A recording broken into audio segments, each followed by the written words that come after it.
दशक 15वा. समास चौथा. शाश्वत ब्रह्मनिरूपण. श्रीराम. पृथ्वीपासून झाली झाडे, झाडापासून होती लाकडे, लाकडे भस्मोन पुढे पृथ्वीच होय श्रीराम. पृथ्वीपासून वेल होती, नाना जिन्नस फापावती, वाळोन कुजोन मागुती पृथ्वीच होय श्रीराम. नाना धान्यांची नाना अन्ने, मनुष्य करीती भोजने, नाना विष्ठा नाना वमने पृथ्वीच होय श्रीराम. नाना पक्षादिकी भक्षिले, तरी पुढे तैसेची झाले, वाळोन भस्म होऊन गेले पुन्हा पृथ्वी श्रीराम. मनुष्य मरताच ऐका, त्रिमी भस्म का मृत्तिका, ऐसा काया पडती अनेका पुढे पृथ्वी श्रीराम. नाना तृण पदार्थ कुजती, पुढे त्याची होये माती, नाना किडे मरोन जाती पुढे पृथ्वी श्रीराम. पदार्थ दाटले अपार, किती सांगावा विस्तार, पृथ्वी वाचून थार कोणासा आहे श्रीराम. झाडपाले आणि तृण, पशु भक्षिता होते सेण, खातमूत भस्म मिळवून पुन्हा पृथ्वी श्रीराम. उत्पत्ती स्थिती संहारते, ते पृथ्वीस मिळवून जाते, जितुके होते आणि जाते पुन्हा पृथ्वी श्रीराम. नाना बीजांची या राशी, विरढोन लागती गगनासी, पुढे सेवटी पृथ्वीसी मिळवून जाती श्रीराम. लोक नाना धातू पुरिती, बहुता दिवसा होये माती, सुवर्ण पाषाणाची गती तैसीच आहे श्रीराम. मातीचे होते सुवर्ण आणि मृत्तिकेचे होती पाषाण, महाअग्निसंगे भस्मोन पृथ्वीच होय श्रीराम. सुवर्णाचे जर होते, जर शेवटी कुजोन जाते, रस होऊन वितुळते पुन्हा पृथ्वी श्रीराम.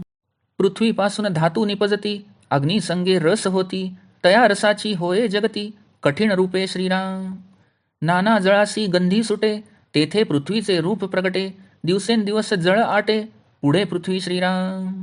पत्रे पुष्पे फळे येती, नाना जीव खाऊन जाती, ते जीव मरता जगती नेमस्त होय श्रीराम. जितुका काही झाला आकार, तितुक्यास पृथ्वीचा आधार, होती जाती प्राणी मात्र शेवट पृथ्वी श्रीराम.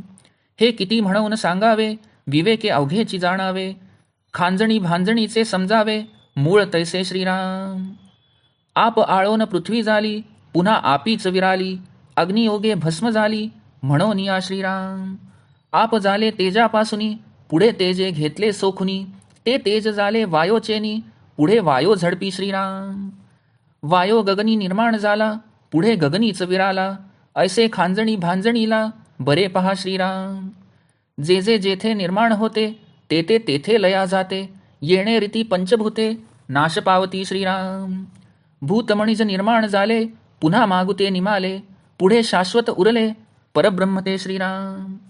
ते परब्रह्म जो कळेना, तो जन्म मृत्य चुकेना, चत्वार खाणी जीवनाना होणे घडे श्रीराम.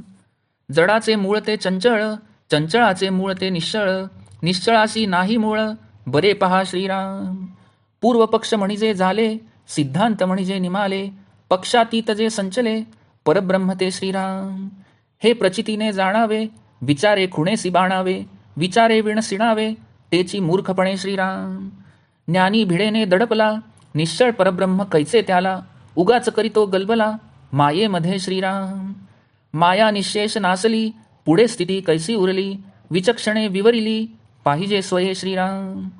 निशेष मायेचे निरशन, होता आत्मनिवेदन, वाचांश नाही विज्ञान कैसे जाणावे श्रीराम.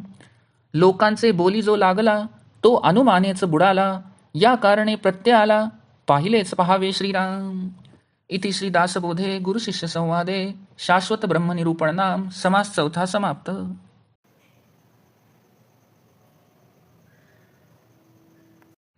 दशक 15वा. समास चौथा. शाश्वत ब्रह्मनिरूपण. श्रीराम. श्री समर्थ म्हणतात की पृथ्वीपासून झाडे उत्पन्न होतात, पुढे ती झाडे वाळून लाकूड बनतात, ती लाकडे पुढे जळून भस्म होतात, म्हणजे परत मातीच म्हणजे पृथ्वीच होतात. पृथ्वीपासून वेली बनतात, नाना प्रकारे फळाफुलांनी विस्तार पावतात, त्या वेली पुढे वाळून अथवा कुजून त्यांची मातीच होते. नाना प्रकारच्या धान्यांपासून अन्नाचे नाना प्रकार तयार करून माणसे त्यांचे भोजन करतात, त्या अन्नाची विष्ठा अथवा ओक बनते म्हणजे मातीच होते. अथवा ती धान्ये, फळे, पाने, फुले वगैरे पशुपक्षादी भक्षण करतात, त्यांचे पुढे तसेच विष्ठादी होते किंवा वाळून अथवा जळून भस्म वगैरे होते म्हणजे परत मातीच होते. माणसे मेली की त्यांच्या प्रेतास कृमी भक्षण करतात, जाळल्याने भस्म होते अथवा पुरले तर मातीच होते. अशा प्रकारे अनेक शरीरांची शेवटी मातीच होते, म्हणजे पृथ्वीच होते. नाना तृणे पदार्थ कुजून त्यांची माती होते. तसेच अनेक प्रकारचे किडे वगैरे मरतात, त्यांचीही मातीच होते. जगात इतके असंख्य पदार्थ आहेत की त्यांचा विस्तार किती म्हणून वर्णन करावा, पण सर्वांना शेवटी पृथ्वीशिवाय दुसरा थारा नाही. झाडे, पालापाचोळा, गवत वगैरे पशु भक्षण करतात, त्याचे शेण होते, त्याचे खत होते, ते त्यांचे मूत्र, भस्म आदी काहीही झाले तरी ती मातीच असते. ज्याची ज्याची उत्पत्ती, स्थिती व संहार होतो ते सर्व शेवटी पृथ्वीतच मिसळून जाते. जितके उपजते आणि नाश पावते त्याची पुन्हा मातीच होते.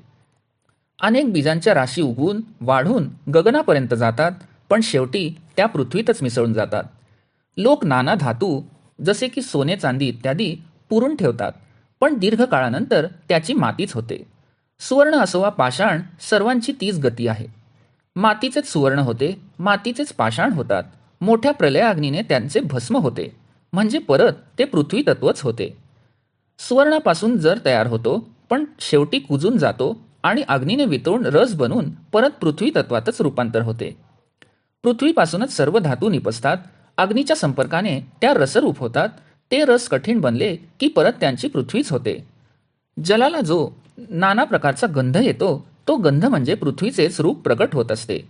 जसे दिवस जातील तसे जल हळूहळू आटते आणि पुढे पृथ्वीच उरते. पृथ्वीवर अनेक पत्रे, पुष्पे, फळे येतात, त्यांना अनेक जीव खाऊन टाकतात. ते सर्व जीव मरतात तेव्हा निश्चितपणे त्यांची मातीच होते. जितका म्हणून आकार बनतो त्या सर्वांना पृथ्वीचाच आधार असतो. प्राणी मात्र होतात आणि जातात, शेवटी पृथ्वी तेवढी उरते. याप्रमाणे किती वर्णन करावे. मनुष्याने विवेकाने सर्व समजून घ्यावे. उभारणी आणि संहारणीचे मूळ याप्रमाणे जाणून घ्यावे.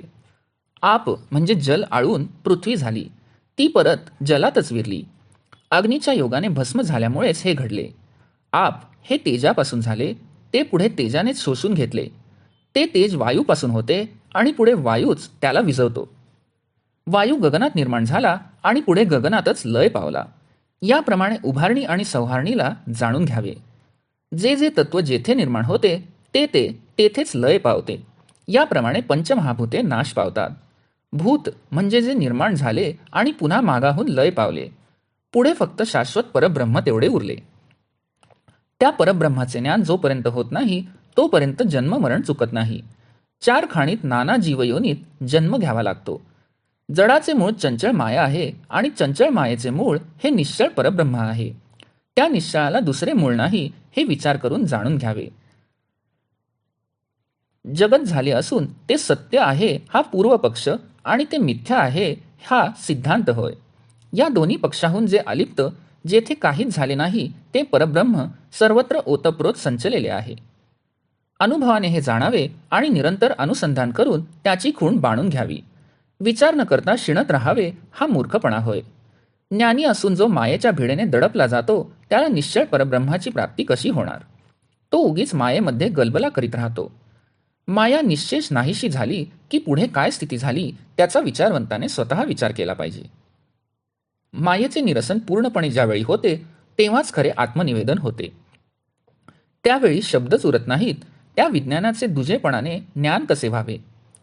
जो लोकांच्या बोलण्याने विचलित होतो तो अनुमानामुळे, कल्पनेमुळे ज्ञानापासून वंचित होतो. म्हणून पुन्हा पुन्हा अनुभवाचा, प्रत्ययाचा पाठपुरावा करीतच राहिले पाहिजे. इति श्री दासबोधे गुरुशिष्य संवादे शाश्वत ब्रह्मनिरूपण नाम समास 4 समाप्त.